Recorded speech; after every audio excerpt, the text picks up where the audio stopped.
کئی لوگوں کو دیکھا نماز تو پڑھ لیتے ہیں، سنتوں اور نفل میں کچھ کمزوری لے آتے ہیں، ڈنڈی مار دیتے ہیں، جلدی کرتے ہیں. ایسا نہیں کرنا چاہیے. کتنی فضیلت ہے، اتنی بڑی نعمت سے آپ محروم ہو رہے ہیں. مسجد تک بھی آ گئے، وضو بھی کیا، وقت بھی نکالا، نماز بھی پڑھی، اور سنتیں اور نفل چھوڑ کر جا رہے ہیں. ایسا نہ کریں. یہ آپ رحمت کے دریا سے بہت کچھ لے جا سکتے تھے. سنیے اور جھومیے. فرض نماز کی تو کیا ہی شان ہے. ارے جو فرض کے ساتھ سنتیں اور نوافل ہیں، ذرا ان کے فضائل بھی سنتے جائیے. اور آج معراج کا تحفہ جو نماز ہمیں عطا ہوئی ہے، اس کے مزید فضائل سن کر اپنے دل میں یہ نیت مضبوط کرتے جائیے کہ ہم نے پابندی کے ساتھ نماز کو ادا کرنا ہے. ام المومنین حضرت سیدتنا ام حبیبہ بنت ابی سفیان رضی اللہ تعالی عنہا فرماتی ہیں، میں نے خاتم المرسلین صلی اللہ تعالی علیہ وسلم کو فرماتے ہوئے سنا، جو مسلمان اللہ عز و جل کی رضا کے لیے روزانہ 12 رکعت نوافل ادا کرے گا، اللہ عز و جل اس کے لیے جنت میں ایک گھر بنائے گا. اب میرے پیارے اسلامی بھائیو، وہ 12 رکعتیں کون سی ہیں؟ 4 رکعتیں ظہر سے پہلے، 2 رکعتیں ظہر کے بعد، یہ جو سنتیں ہیں ان کا ذکر ہو رہا ہے، اور 2 رکعتیں مغرب کے بعد، 2 رکعتیں عشاء کے بعد، اور 2 رکعتیں فجر سے پہلے. یہ جو پورے دن میں سنتیں ہیں، ٹھیک ہے، وہ اگر کوئی پابندی سے ادا کر لے تو یہ 12 رکعتوں والی فضیلت، جنت میں گھر ملنے والی فضیلت اسے حاصل ہو جائے گی. اب ظہر کی سنتیں کس قدر مبارک ہیں، ذرا غور سے سنیے. ام المومنین سیدتنا عائشہ صدیقہ رضی اللہ تعالی عنہا روایت فرماتی ہیں، مسلم شریف کی حدیث ہے، نور کے پیکر تمام نبیوں کے سرور صلی اللہ تعالی علیہ وسلم نے فرمایا، فجر کی 2 رکعتیں دنیا اور جو کچھ اس دنیا میں ہے سب سے بہتر ہیں. اور ایک روایت میں ہے کہ یہ 2 رکعتیں مجھے ساری دنیا سے زیادہ محبوب ہیں. فجر سے پہلے والی یہ 2 سنتیں ہیں، اس کی فضیلت بھی آپ نے سنی. اب فجر سے آتے ہیں ظہر کی طرف. سیدتنا ام حبیبہ رضی اللہ تعالی عنہا فرماتی ہیں، میں نے سرکار والا تبار، ہم بے کسوں کے مددگار، شفیع روز شمار، 2 عالم کے مالک و مختار، حبیب پروردگار صلی اللہ تعالی علیہ وسلم کو فرماتے ہوئے سنا، جو شخص پابندی کے ساتھ ظہر سے پہلے اور بعد میں 4 رکعتیں ادا کرے گا. ظہر سے پہلے کی 4 سنتیں، پھر 2 سنتیں اور 2 نفل. ٹھیک ہے، شارٹ والی نماز کچھ لوگوں نے بنا لی ہے. کسی سے پوچھو، بچوں کو بھی یہی یاد ہوتا ہے، بیٹا ظہر میں کتنی رکعتیں؟ 4 4 2. تو آخری والی 2 کہاں گئی؟ وہ تو گھر والے پڑھتے ہی نہیں. اب کیا ہوا؟ فرمایا جو شخص پابندی کے ساتھ ظہر سے پہلے اور بعد میں 4 رکعتیں ادا کرے گا، اللہ عز و جل اس پر جہنم کو حرام فرما دے گا. جبکہ ایک روایت میں ہے کہ اس کے چہرے کو جہنم کی آگ کبھی نہ چھو سکے گی. یہ ظہر کی پہلے 4 رکعتیں اور بعد کی 4 رکعتوں کی فضیلت سنیے. اب عصر سے پہلے 4 رکعتیں پڑھتے ہیں، اس کی فضیلت بھی سن لیں.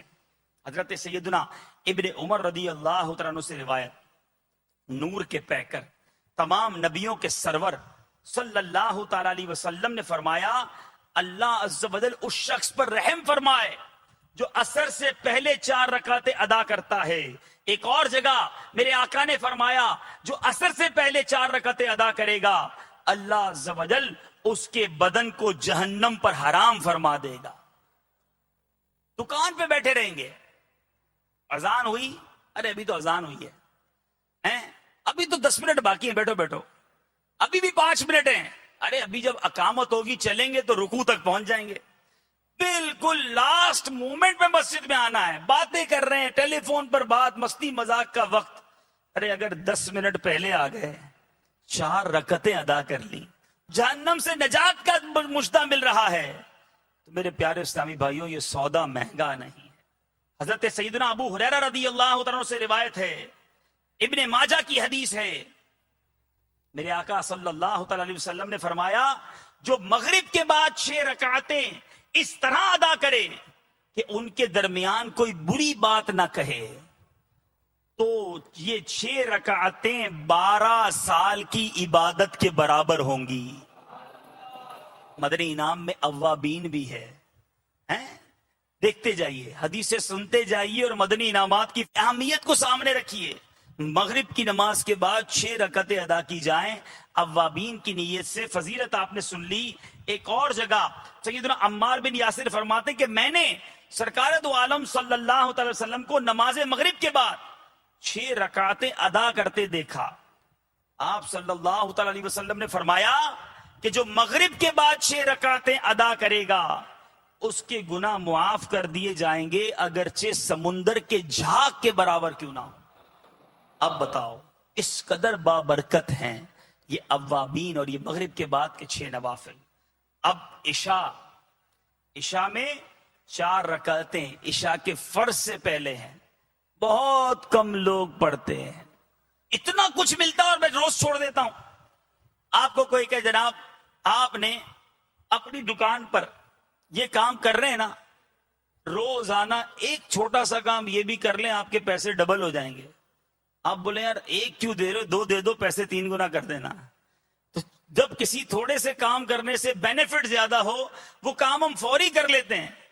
اب مسجد میں آ کر وضو کر کے نماز پڑھنے آئی گئے، اب پھر سنتیں چھوڑ دی، نفل چھوڑ دیا، اتنی بڑی فضیلت چھوڑ دی۔ عشاء سے پہلے کے 4 سنتیں۔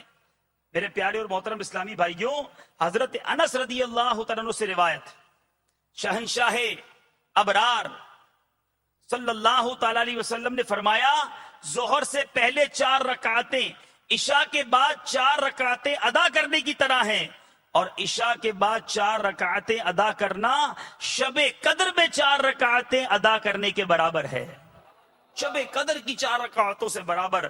اسی طرح میرے پیارے اور محترم اسلامی بھائیوں، خوش نصیب ہے وہ لوگ جو رات کو بھی تہجد پڑھتے ہیں۔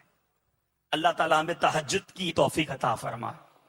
حضرت سیدنا ابو مالک اشعری رضی اللہ تعالیٰ عنہ سے روایت، میرے آقا صلی اللہ تعالی علیہ وسلم نے فرمایا بے شک جنت میں کچھ ایسے محلات ہیں جس میں آر پار نظر آتا ہے۔ اللہ عز و جل نے وہ محلات ان لوگوں کے لیے تیار کیے ہیں جو محتاجوں کو کھانا کھلاتے ہیں، سلام کو عام کرتے ہیں، اور رات کو جب لوگ سو رہے ہوتے ہیں تو نماز پڑھتے ہیں۔ اللہ کریم قرآن مجید میں ارشاد فرماتا ہے بسم اللہ الرحمن الرحیم فَأَقِيمُوا الصَّلَاةَ إِنَّ الصَّلَاةَ كَانَتْ عَلَى الْمُؤْمِنِينَ كِتَابًا مَوْقُوتًا۔ آسان ترجمہ قرآن کنز العرفان، تو حسب معمول نماز قائم کرو، بے شک نماز مسلمانوں پر مقررہ وقت میں فرض ہے۔ کیا خوبصورت اشعار ہیں۔